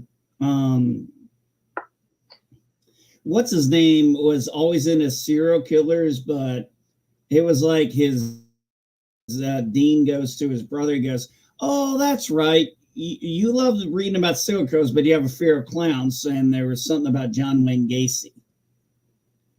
I don't remember exactly the details. I just thought that was interesting. Kind of like Wong has a fear of a recurring dream of being chased by a clown while running naked. Well, You watched I don't way have too much of that movie. I don't have a fear of a lot of things, but I had to look it up. I have a type of fear called isopterophobia. I don't know if I'm pronouncing that correctly, but it's a fear of termites. Ugh. My I don't daughter's like termites. My daughter's a bit of a agoraphobic, man. She can't. I don't know if there's a term for a fear of bed bugs, but boy, does she have one. I have elithiophobia, guys. I suffer majorly from elithiophobia. You're afraid of giants? No, I'm afraid of idiots. Uh, I'm not afraid of idiots. I just don't like them. I only fear idiots with power. Yeah, that's funny you bring that up. I I was on TikTok and I made a comment or I did a video and I was talking about certain black liberals in power and how they're under investigation. I was like, I remembered my experience with black liberal women, and I got a community guide violation for that. I won the appeal. But then apparently some young scholar who's 27 years old decided to do a 4-minute response video to me. And I was like, okay, let's hear what you got to say. So I responded back to it. I chopped it up and I responded back and things. And I was just like, oh my God. He's like, you have no, it was one of those typical things where it's like, you don't know what racism is. I'm like, okay, how do you know what it is? I was like, hey, I just simply stated my experience and you want to call me a racist? Yeah, like I haven't been told that most of my life. Dude, you're not doing it right. You need to shave your head, get some ear loops, get a whole bunch of tattoos, and change it into Quickie Binder. If I shave my head, well, first off, I've got 17 tattoos. Shaving my head, if I do that again, my wife will get pissed. Because I did that. Remember, I did that 2 years ago? Yeah, dude, you got to do the George Costanza move. Rub some oil on it all over your head. Hey, baby. My wife was so pissed when I bicked my hair. No, she was totally fine with the crop thing. The whatever the hell it is. But when I was like, oh, I hate this, I was like, I just started bicking it. And she hated it. Thing was, I thought it looked great. But the funny thing is, one of the reasons I didn't shave my head back in the 90s or early 2000s because I didn't want to be compared to a neo-Nazi or a skinhead. God, I don't even know when I started shaving my head. What? I don't know if it was before or after I started going bald. But after a while, it was just like, I give up. I'm just going to shave it. I don't care. Hey, I told my wife, I was like, look, either it's long or it's all gone. I said, there's not going to be an in-between anymore. She said, leave it long because I don't want you having your head shaved. I'm like, okay, I can work with that. Yeah, I do not cut my hair. You had a mohawk once. Yeah, that was like about 10 years ago. Sorry, it's 15, 17, 18 years ago, something like that. It's been a while. Dude, you shaved all your shit off. Now, I've actually, if you guys remember, I used to have my sides shaved and I only had this long. But then I shaved all of it off and then I just let it grow out the last few years. Yes, I know. You've got all that length, you motherfucker. Are you wearing a turtle? Are you wearing a turtle shirt? Wait a minute, Eli. Are you wearing a turtle shirt? Hang on. Let me show the back.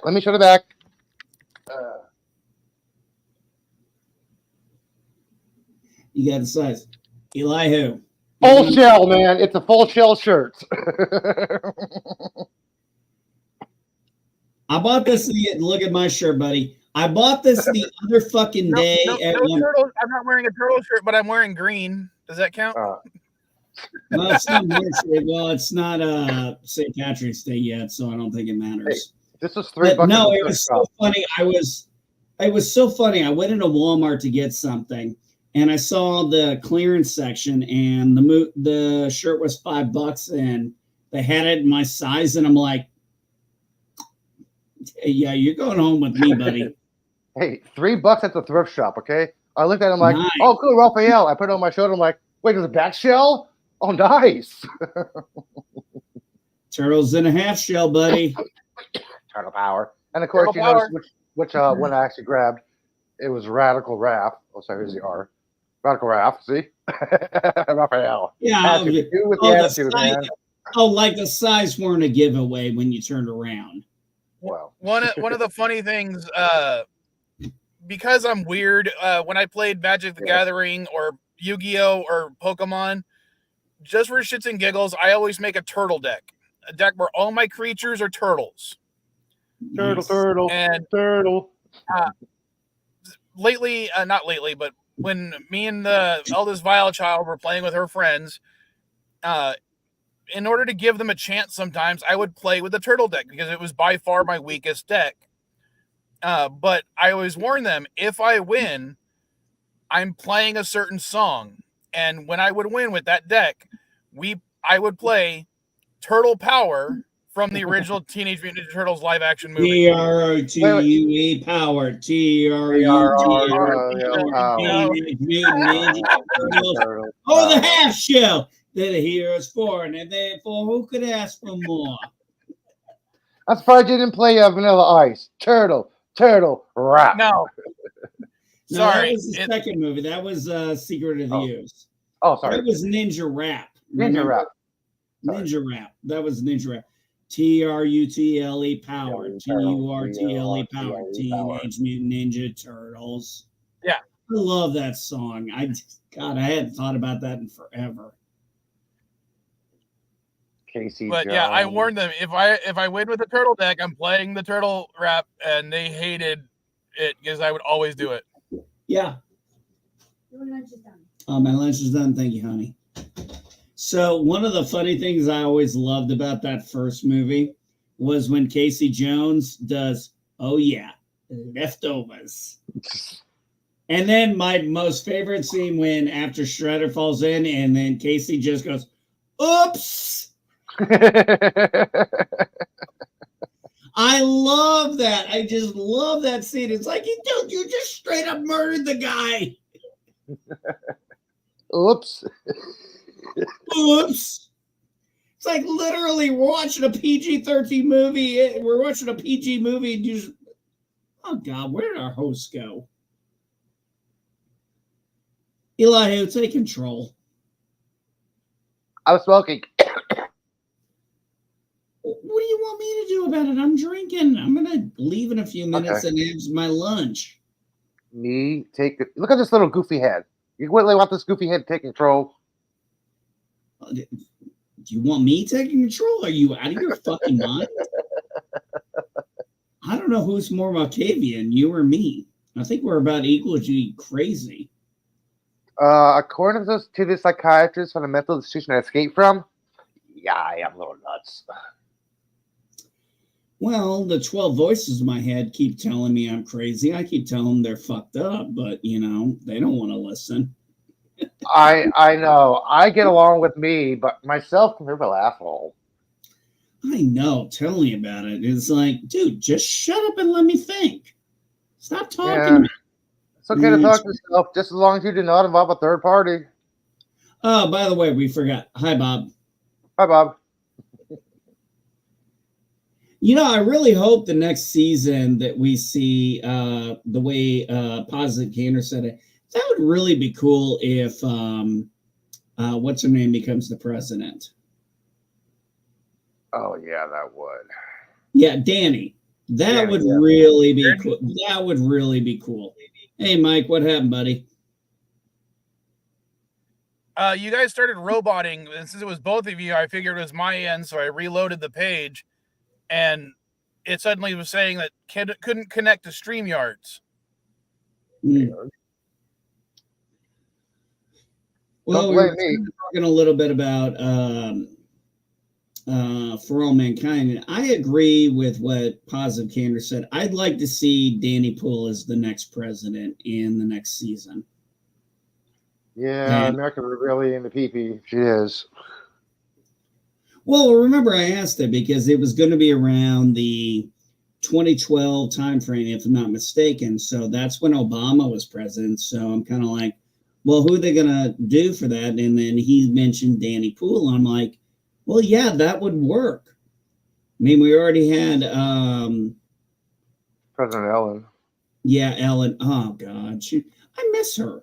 I miss her, and I miss her. I mean, but her character at least got closure. Yeah. Yeah, I was very happy about that for the most part, definitely. So I read up, actually, the actor who plays Danny Poole, there was talk about killing her character off, and they were all in the series on board with this. And I kept wondering about that because, you know, you'd hear the way she talked about things. I'm like, oh shit, they're not going to kill Danny off, are they? They And could just 180. That would actually be really cool if they did that. Hype up the character, and all of a sudden, boom, dead. Like what the fuck? Pull a Tasha Yar on us. was, well, apparently, according to the actor, she said they were on board with it. They were going to do it. But then when they got to the end of the season, they were like, they brought her in and they were like, we can't do it. And she was initially like, no, you have to do it. It's like, no, we just don't feel it's right. And she ultimately agreed with it, but she, you know, was a little surprised. And I mean, that's an interesting thing when you have a character that you want to kill off, that wants to get killed off, and all of a sudden, you know, the writers are like, no, we can't do that. That's I think I know where she was coming from, because when I asked Danielle Pennebaker what was going through her mind and emotional state as an actor when she found out her character was getting killed off, like Caitlin and Snow, her first answer immediately, without hesitation, was relief. And all of a sudden, Carlos was like, "What do you mean relief?" She's like, "Oh, I got to play somebody else." She wanted to try a new character. I understand where she was coming from. oh, that's a fair assessment. But Yeah, she got to try something new. I don't know. I mean, you know, losing. I thought Ed was going to die this season. I was actually surprised he lived in when I saw, you know, Danny get shot. I'm like, no, you're not. I was like, no, It had been Danny. like not Danny. Dude, I was like, Well, I was getting. Hold on. I got to say, at the end of season 4, thematically, Danny or Ed should have been killed off, or what they ended up doing, of course, because there almost was no other way for it to happen. It had to be a tragic accident for it to work, as I said, thematically. I thought it worked where she actually got home and got her. I'm sorry. It's just like, I was like, no, I'm like, not Danny. I'm like, I was prepared for Ed to die off, but not Danny. I just wasn't prepared for that yet. That's why I said if they would have killed Danny off, that would have been a hell of a trope. I'm like, that would have been an awesome ending. Unsuspected like that. Oh, yeah. Died all of a sudden, boom, like, what the hell did you guys just do? Get more talk, more publicity. You killed off one of the biggest American heroes. Yeah, it'll be a lot of talk, a lot of media, a lot of pull. They'll get really push for another season with higher ratings, more special effects, bigger budget. Yeah, that would have been great if they did that. But no, you walk off the ship on Earth. Oh, come on, Danny, you're supposed to be dead. No, I disagree with that. I think that was the better way to go about it because man, the idea of Danny dying, I mean, Ed, I was totally fine with. Yeah, it would have been a hell of a shocker if Danny had died, but God, I don't know if I'd watch another season without Danny. It's just like Danny is kind of like, you know, got the heart and soul of everything. I mean, she was one of the youngest of the women to go into the Reagan administration. And, you know, we saw all the things that have happened. I was like, come on. It's black. It's going to be black on Mars. I was just kind of like, oh, come on. We cannot lose another OG character. We've already lost enough.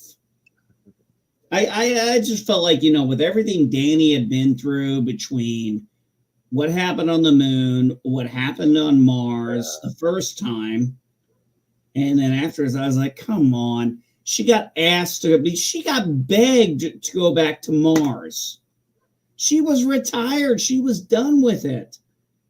They brought her back, obviously. And I said, because she's probably one of the few people who's going to be able to put Ed in his place. And she kind of did. But if she does run for politics, they're going to bring up the Mars incident, how she failed, that she was command of the whole entire situation. She couldn't handle that, and there goes Earth's riches. That if she does run for president, that will be brought up. I disagree with that. While she was the commander of it, it was not. That was not totally on her. Look at what happened to the guy who was in charge of NASA and what he allowed to happen. And yeah, Danny made mistakes. Danny made quite a few mistakes as a leader at that point, but she had a different agenda. And there were things going on Earth she didn't fucking know about. Mm-hmm. Now, do you guys think Margot's going to come back in a cameo in the next season? Maybe in a flashback, a remembered scene, but no, I think her character's done. She's too old. Yeah, well, not only is she too old, she's going to go to federal prison for treason, defection, and sabotage. Yeah, her character's done. Yeah, the only way I could see her character coming back is if oh shit, what's her name? The illegal immigrant. What's her name? She's a citizen now. Don't forget that. Elena. Yes. Yeah. I think the only way it would work out is if Elena goes and sees her in prison. No, she wouldn't. Probably not. No, she's still upset because she doesn't understand the love part. Yeah, I think her character will get explained out in one of those little clips they do, like they've done with the time change. Like, remember, we're going from 2005 to 2012. So we've seen how they do those little news clips of the alternate history. I can't imagine her character surviving very long in prison. Nope, probably be a little headline like Moscow Margot killed in prison. Or Moscow Margot committed suicide. Yeah, that would be a good one. Yeah, because that would actually play in the show. It was like, suicide. Yeah, we get it. A little conspiracy side story. Well, it would fit in with it. Well, look at what that fucking KGB guy did. I mean, he lets the guy. He doesn't even get a bite of his fucking hamburger from McDonald's. I was just like, dude, that is cold. Cold-blooded, man. Let the guy get a heart attack before you shoot him. Sheesh. I was just like, come on, dude. You could at least let him eat the sandwich before you shot him. Or you could have shot him beforehand. But no, you wait until he's about to take a bite? That's some cold-ass shit. Dude, that is some cold-ass shit there.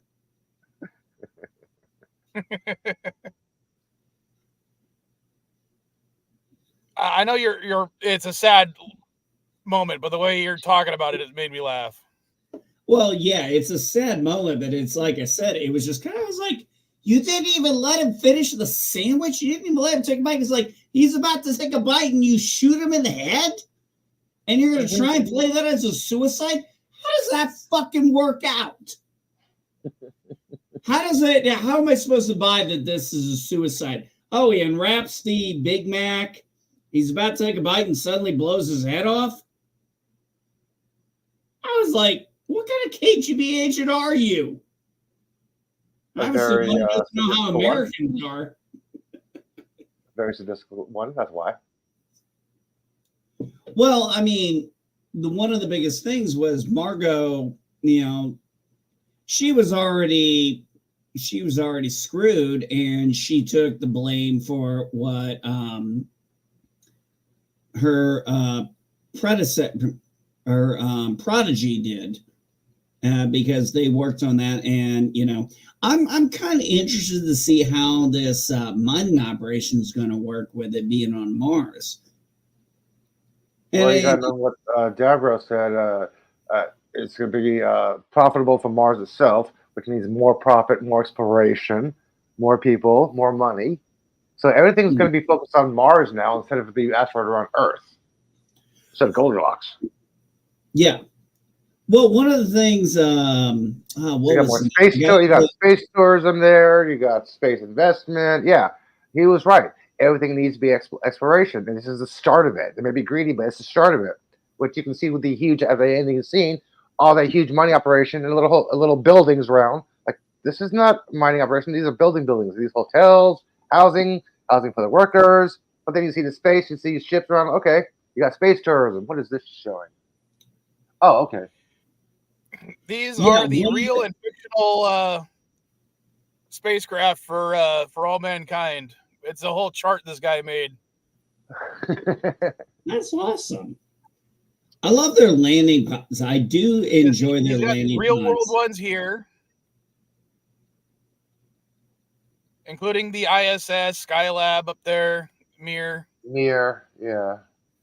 Mir. What's the Chinese one? Mir, I think Bueller. What's the Chinese station? And then they're supposed to be all to scale.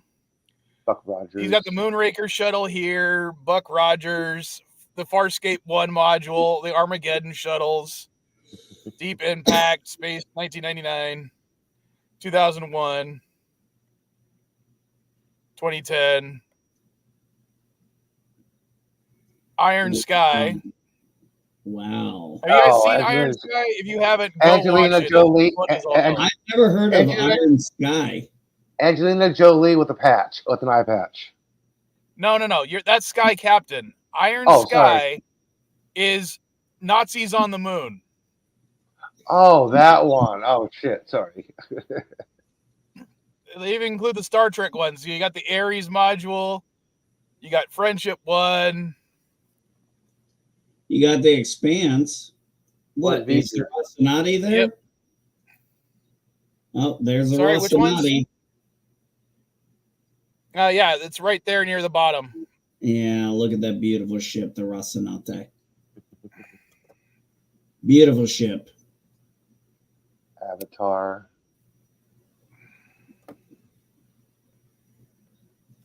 Well, Mike, I'm glad you've enjoyed watching For All Mankind like me and Elihu have. Hey, look, it's the Phoenix. First contact. Yep. Where's the Phoenix? Left. On this right now, it's on the far left. Standing. Oh, straight I up. see it. I see it. Okay. Sorry, I missed it because I see the first contact. I missed it because the wings weren't out or the nacelles weren't out. Sorry. Yeah. Yeah, the nacelles weren't out. It's a missile. Yeah, Yeah. in Montana. Yes. Is that Space Seed? Botany Bay. Is that the Botany Bay? Yeah, they have the Botany Bay up here too. Oh. Botany Bay. In the Star Trek Voyager episode, where they go back to 1996, Sarah Silverman's character has a model of the Botany Bay with boosters attached to it, because they show how it launches from the Earth. Oh, so they would break apart like back then. You know, kind of like our shuttles do when they lose their boosters, until what we've seen with recently with Elon Musk doing and dropping the rocket back down on the ground and landing. Yeah, reusable payload, which is a I great know. fucking idea. Isn't that crazy though, Elihu? I mean, you've sent me those links where it's like, hey, check this out, landing. And it's like, holy shit. Yeah, first time fail, second time it was on the edge of the platform, third time, dead center bullseye. Hey, You gotta remember, Musk said the first two rockets exploded, right? The third time, he said, quote, if this rocket exploded, I would have left the space industry. If that was a successful launch, he's still at it. Seriously, if that rocket would have exploded, no more. There would never have been a SpaceX. NB, there you go. That was how it's supposed to launch. Nice. I never seen So yeah, that a bunch of before. boosters strapped to the bottom, and you can see the top of the ship. So basically, all those boosters were just to get it into space. Gotcha. So that was Yeah, the City original of the Fuel. body. Oh man, I haven't watched that episode with Sarah Silverman. And, well, first off, I can't stand Sarah Silverman, but that was back in the '90s before she became a total cunt. Four boosters to get Really, to space, I like her. I please. like her, and I kind of that one movie she did with Michelle Williams, or they have the shower scene. Sorry, I can't help but enjoy that one. Thank God your camera's off. I don't really, if I'm going to be honest, I can't really think of a Sarah Silverman movie I've ever seen her in.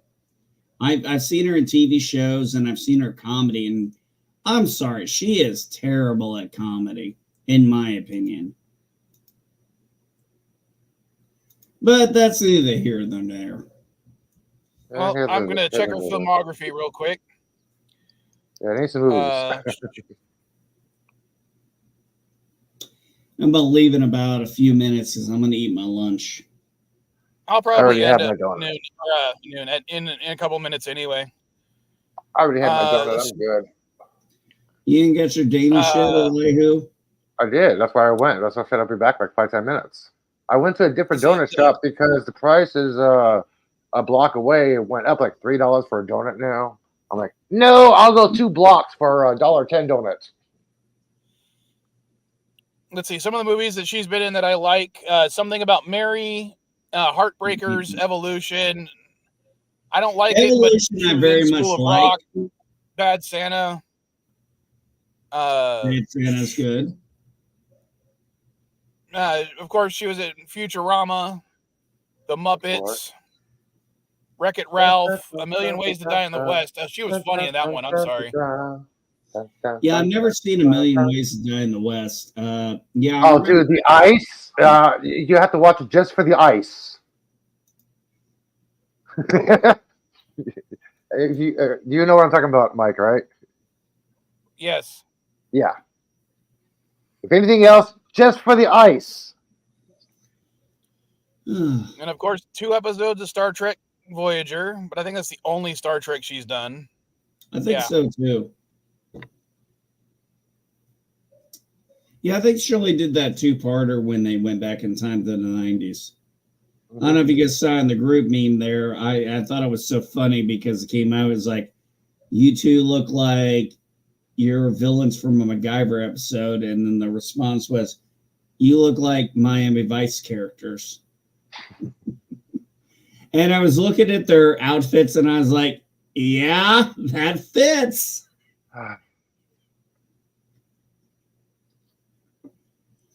But it worked for that episode because they really didn't know how to dress back then. Although the funny thing I would say now is if they tried to do a Star Trek episode where somebody came back to 2024 and they had pointed ears, why would they need it? They wouldn't even need to cover them up. People would just be like, oh, that's so cool. Or rice picker accident. Or it was a mechanical rice picking accident as a child. Actually, if I'm going to be honest, this day and age, I don't think anybody would really notice. No, they won't. Well, not only that, there is something known as a Darwin's point. Yeah. Let's see if I can find a picture. Yeah, I'm familiar with a Darwin's point. But it's basically somebody who has, kind of a point to one of their ears. Did you know that after the original pilot of Star Trek, they wanted to get rid of Leonard Nimoy's character because his pointed ears, and they were like, he kind of looked, that was kind of a devil representation, and Gene Roddenberry had to fight to keep him on there. Yeah. Yeah. I was like, well, one of the other funny things was Majel Barrett is Majel Barrett is number 1. She was basically fired because, women didn't like her because, where does this woman getting off talking like this? I was like, what the fuck? I was like, shit must have been different in the 60s. Oh, yeah. But again, people still complain about stuff like that today. So. Yeah, tell me about it. Well, women like what they like, and men like what we like, and despite what people want to say, we like different things a lot of times.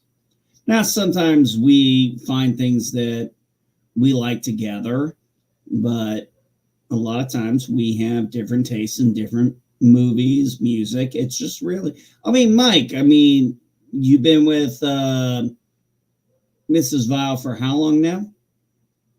I'd say about 6 years now.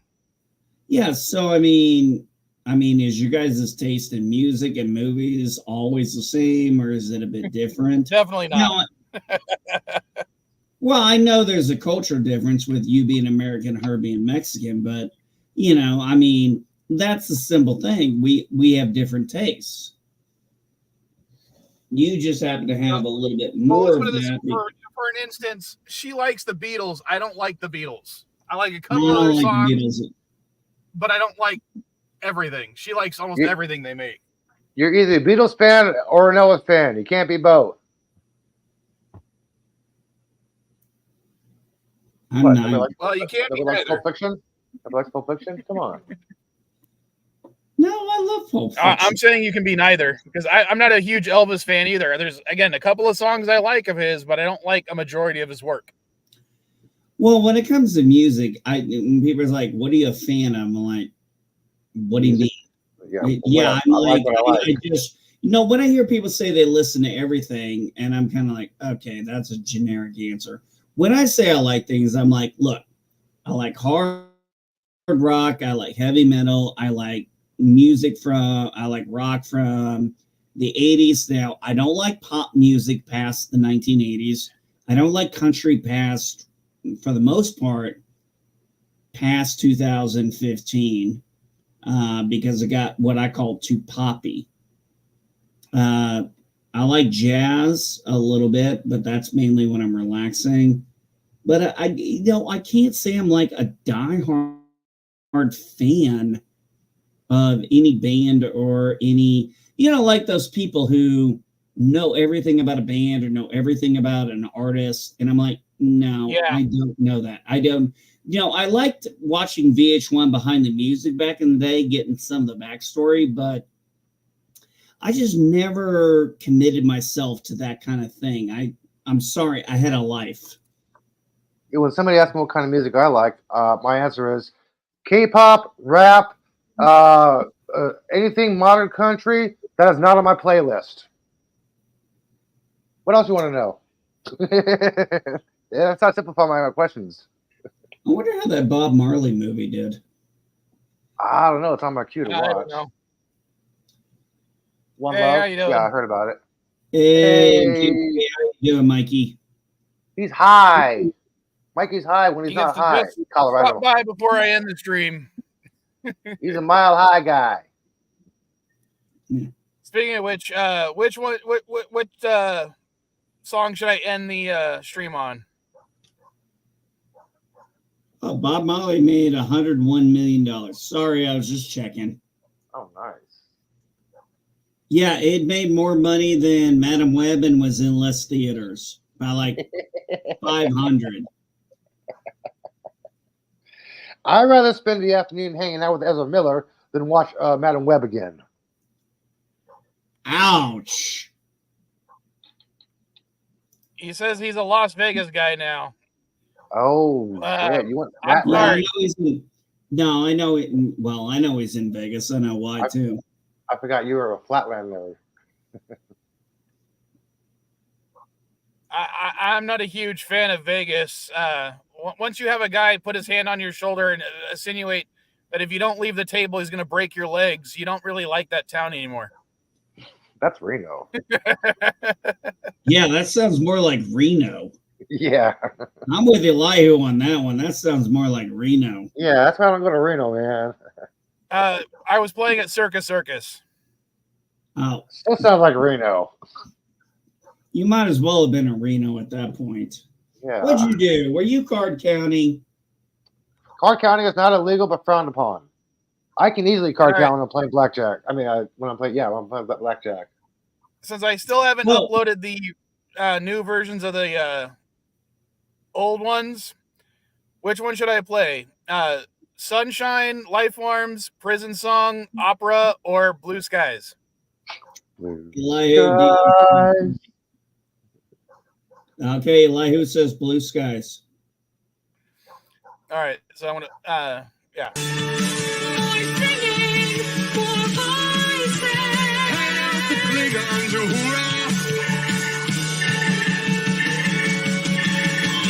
Never saw the sun shining so bright. Never saw things going so right. Noticing the days hurrying by. When you're in love, my how they fly. Oh, blue skies, smiling at me. Irving Berlin, nothing but blue skies do I see. All right, you're 19 years old now. I figure it's about time you got one after all your complaining.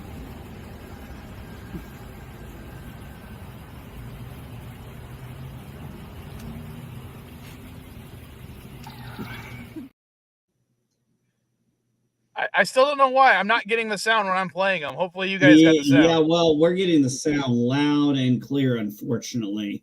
Yeah, it wasn't that loud for me because I turned down my volume on my computer. Yeah, I forgot to do that. I was expecting him to be up to date at this point. These are the up-to-date ones. I don't know why it's the sound. It's StreamYards. That's all I'm going to say. I don't hear any sound. Yeah, because I don't remember that being, well, I don't remember that being near as loud on TikTok when I saw it. No, and it's the same video. Literally the same video.